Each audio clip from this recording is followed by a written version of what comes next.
What's up guys, it's Jordan here from SwitchWatch with today's review of Battle World Kronos, a turn-based strategy game on the Nintendo Switch. Let's see how it is.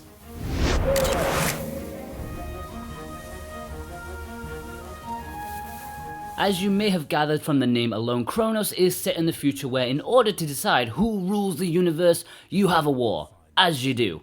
There are two stories here which revolve around this war. In the first one, you are a new commander who is seen as a rising star. I've got to be honest, after the first cutscene and some dialogue between you and a subordinate, I switched off completely. Despite an interesting concept and thought out lore, I just decided that the story here was not for me. And I do love a good sci-fi story, so it's weird that I just didn't have the time of day for this one.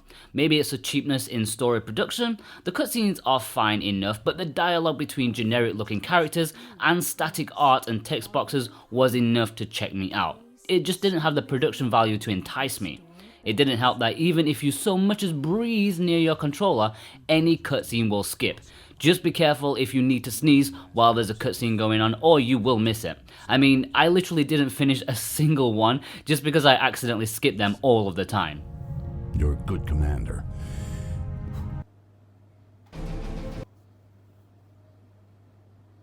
Battle World Kronos is a turn-based strategy game, not something hugely abundant on the Nintendo Switch. What I think will interest many people is the fact that the movement grid in Kronos is hex-based, meaning 6 directions around your character. Usually games tend to keep it simple in a 4-directional square, but I know hardcore strategy fans love a good hexagon. This means that you can move and attack from angles, and it makes the battles feel more open and in a slightly more realistic sense. Outside of Wargroove and Super Robot Wars T, I haven't delved a whole lot into turn-based strategy games on the Switch, so I'm not familiar if there are any other hex-based examples on the system. Be sure to let me know in the comments if I'm missing something. It plays like an old-school turn-based strategy game with bits of Advance Wars and Command and Conqueror smushed together.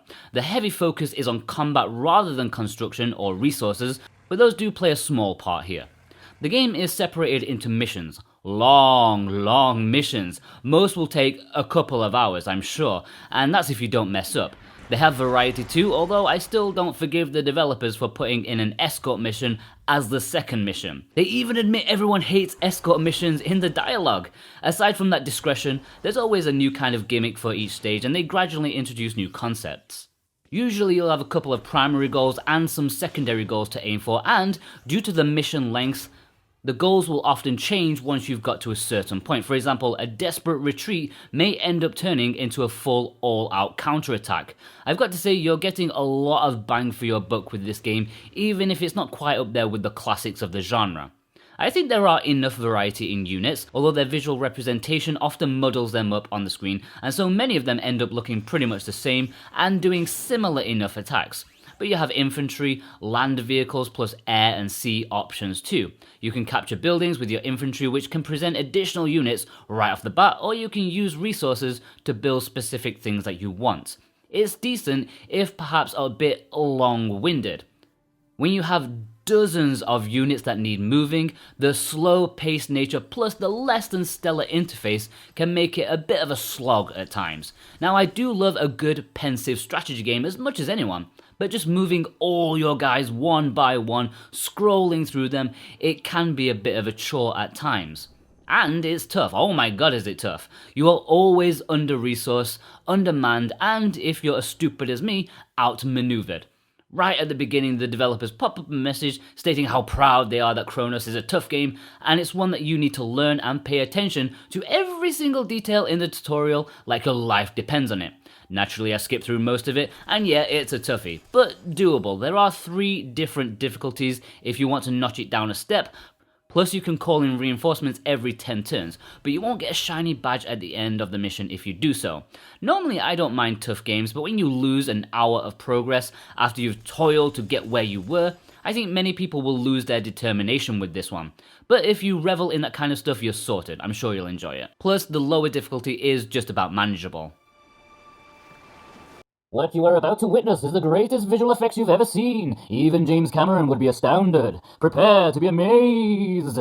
Now, one of the big selling points of this release is the hot seat multiplayer, where you can pass the Switch around between you and your friends, taking turns to, fight each other. But, being married, having a baby, I have no friends. So I've gone the extra mile for you guys in this review, and I've only gone and cloned myself. Yes, can help each other out with this review.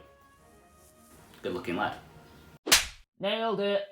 Depending on the map and scenario, you can have up to 4 people competing against each other for domination in a hot seat situation, either past the controller if you're on the TV, or the Switch console in handheld.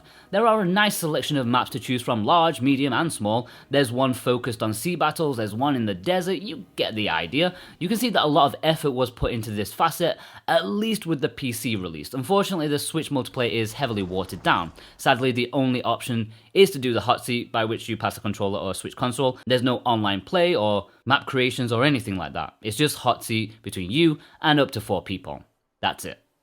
What I did find ridiculous is that one of the biggest selling points for the Switch version is the touch screen controls, and they're broken. They literally don't work. Well, they do in single player, but in multiplayer you have to press about 5 centimeters northeast of actually where you want to touch in order to touch it. Now, the game was delayed at the last possible minute for a couple of weeks, and I'm guessing some bloke at the studio decided to actually give it a try and realize that they ballsed up. I'm going to give them the slight benefit of the doubt and say that this will be fixed before release in a patch, but you never know. If it does get fixed, I'll update the pinned comment below. Visually, the game doesn't look too bad in my opinion. When it comes to strategy games on the Switch, very few go for the realistic approach. Usually they're more on the cartoony side, which is fair enough, but Kronos hails back to what I remember growing up. It looks like the classics that I used to play. I think the colours are a little oversaturated, it's a bit bright, but for a turn-based strategy game it does the job well. It looks even better in handheld, of course, with everything squished down to the console's smaller screen. It really looks nice, and in my opinion, the better way to play. Obviously, you're losing a bit of resolution, but honestly, it looks far more suited. Plus, the hot seat function works much better, so you can't see what your competitor is doing. Performance-wise, in docked mode, it's fine, but in handheld mode, especially in multiplayer, it seems less willing to play smoothly. When there's 4 people waiting to play, it's pretty laggy and terrible. A big shame, but hopefully something that can be patched in the future. I'm also less positive about the audio. The music tracks they have here are fine enough indeed. I'd say that some of them are very swell indeed, almost movie-like in their quality. Unfortunately, they just don't play often enough. There's just way too much silence for my liking. Well, it's not even silent. You have constant wind noises, which isn't ideal replacement for some awesome music. I know some people prefer this style in their strategy games, but this just made me turn the volume down completely and listen to some of my own music.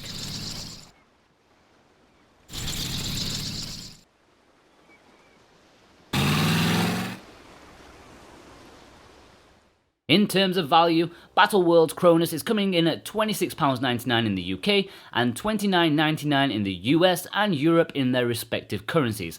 Is that good value? It's a tough one. Yes, you are getting a lot of content here, perhaps around 60 odd hours just for the single player alone, and potentially more if you've got a couple of friends who are into this kind of game for multiplayer.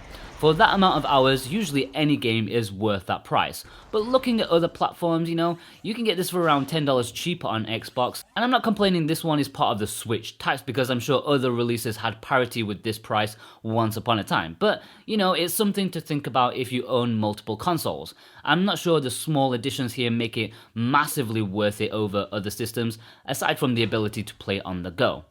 As with all THQ games, they are being complete legends by putting it on a physical cartridge for an affordable price. Both America and Europe are receiving the physical goods, and we will pop an Amazon link below where you can purchase it if you want to in our Amazon shop. If you're outside of those 2 regions but still want to support the show and pick up a copy, I'll also put some Play Asia links below too. Both those links will help us out massively at no extra cost to you, and you have been wonderful so far in doing that. Thank you so much.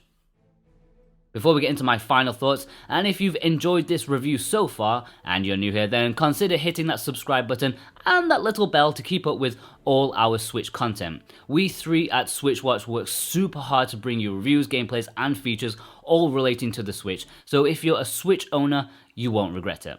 Overall, Kronos is a very nice option if you're looking for that turn-based strategy experience. Sure, you could pick up something a bit cheaper like Wargroove or Tiny Metal, but Kronos feels more like a big boy experience. That's not a dig at those two games. I do think Wargroove is the better game by far, but Kronos seems suited to a more mature audience looking for an old-fashioned strat game. It's not brilliant, however, and I felt extended playtime made it difficult to not feel burnt out.